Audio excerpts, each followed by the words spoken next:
নমস্কার, আমি পৌলমী। আমার নতুন আরেকটি ব্লগে আপনাদের সকলকে স্বাগত জানাই।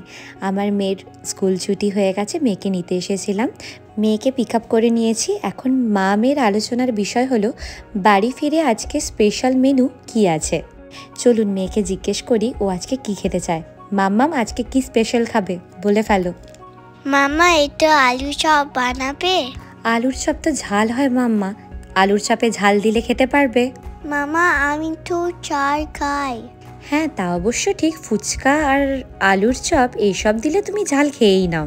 দেখুন, প্রথমে আলুটা সেদ্ধ করে নিয়েছি আর পাত্রে নিয়ে নিয়েছি পরিমাণ মতো সর্ষের তেল, আর তাতে দিয়ে দিয়েছি পরিমাণ মতো পেঁয়াজ কুচি, কাঁচা লঙ্কা কুচি, আর এরপর ভালো করে আমি এটাকে ভেজে নেব। আমি আলুর পুরটা একদম ঘরোয়া পদ্ধতিতে বানাবো। খুব কম উপকরণ দিয়ে আমি খুব তাড়াতাড়ি এটা বানিয়ে নিয়েছি। এরপর দিয়ে দিয়েছি পরিমাণ মতো ধনেপাতা কুচি আর আদা রসুন বাটা। তারপর খুব ভালো করে আমি কষিয়ে নেব এবং দিয়ে দিলাম পরিমাণ মতো হলুদ গুঁড়ো, লাল লঙ্কা গুঁড়ো, কাশ্মীরি লঙ্কার গুঁড়ো, জিরে গুঁড়ো আর ধনে গুঁড়ো। ততক্ষণ পর্যন্ত কষাবো যতক্ষণ পর্যন্ত না কাঁচা গন্ধটা মশলার চলে যাচ্ছে।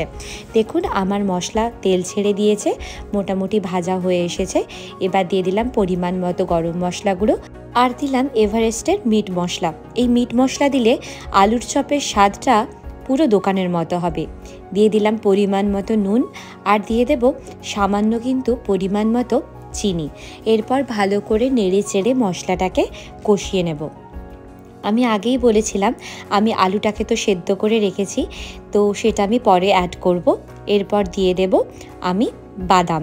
আমি বাদামটাকেও কিন্তু এর সাথে ভালো করে মিশিয়ে নেব। আপনারা যদি চান কাঁচা বাদামও আলাদা করে ভেজে অ্যাড করতে পারেন। দেখুন আমি এখানে এরপর সেদ্ধ করে রাখা যে আলুটা নিয়েছিলাম সেই আলুটা আমি মিশিয়ে নিয়েছি।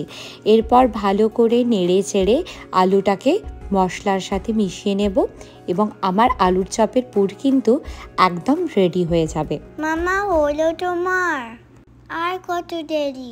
মাম্মা একটু তো সময় লাগবেই। দেখো চপের পুরটা অলরেডি হয়ে গেছে। কেমন? এরপর একটা পাত্রে নিয়ে খুব ভালো করে আমি স্ম্যাশ করে নেব।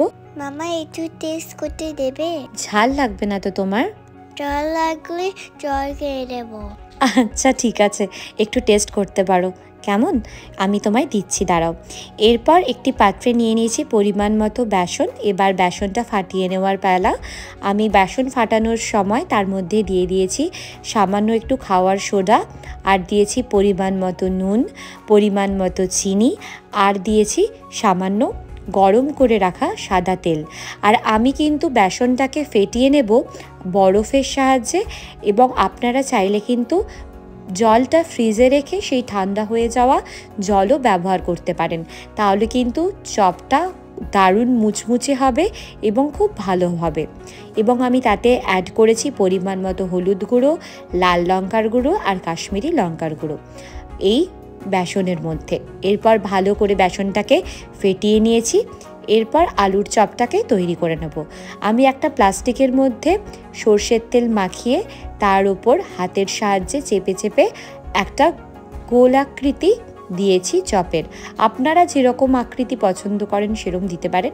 অবশ্য আলুর চপ গোলই হয়, তাই গোল আকৃতিটাই প্রেফার করব। আমি একে একে সব চপের পুরগুলো গড়ে নিয়েছি। এরপর শুধুমাত্র ভাজার পালা। আমি ভাজার জন্য সাদা তেল ব্যবহার করব। একটি পাত্রে নিয়ে নিয়েছি পরিমাণ মতো ভেজিটেবল অয়েল, এবং সেটা আমি একটুখানি দেখব গরম হয়ে গেছে কিনা। দেখুন আমার যে বেসনের এক ফোঁটা দিয়েছিলাম সেটা তৎক্ষণাৎ উপরে ভেসে উঠলো, তার মানে তেলটা খুব ভালোভাবে গরম হয়ে গেছে। এরপর আমি একে একে চপের পুরগুলোকে বেসনের মধ্যে ডুবিয়ে আমি গরম তেলে ভেজে নেব। এবার শুধুমাত্র ভাজার পালা। মামা চপ ভাজা হলো? একটু দাঁড়াতে হবে মাম্মা। একটু লাল লাল হয়ে এলে, দেখো চপগুলো এখনো লাল লাল হয়নি, একটু লাল হয়ে আসুক। এই দেখো লাল হয়ে এসেছে, দেখতে পাচ্ছ? এবার আমাকে দাও। হ্যাঁ মাম্মা, এক্ষুনি দিচ্ছি। দেখুন আমার চপগুলো প্রায় লাল লাল হয়ে ভাজা হয়ে এসেছে। এবার আমি ছাঁকনির সাহায্যে তুলে নেব চপগুলোকে। আপনারা কিন্তু জানাতে ভুলবেন না কেমন লাগলো এই রেসিপিটি।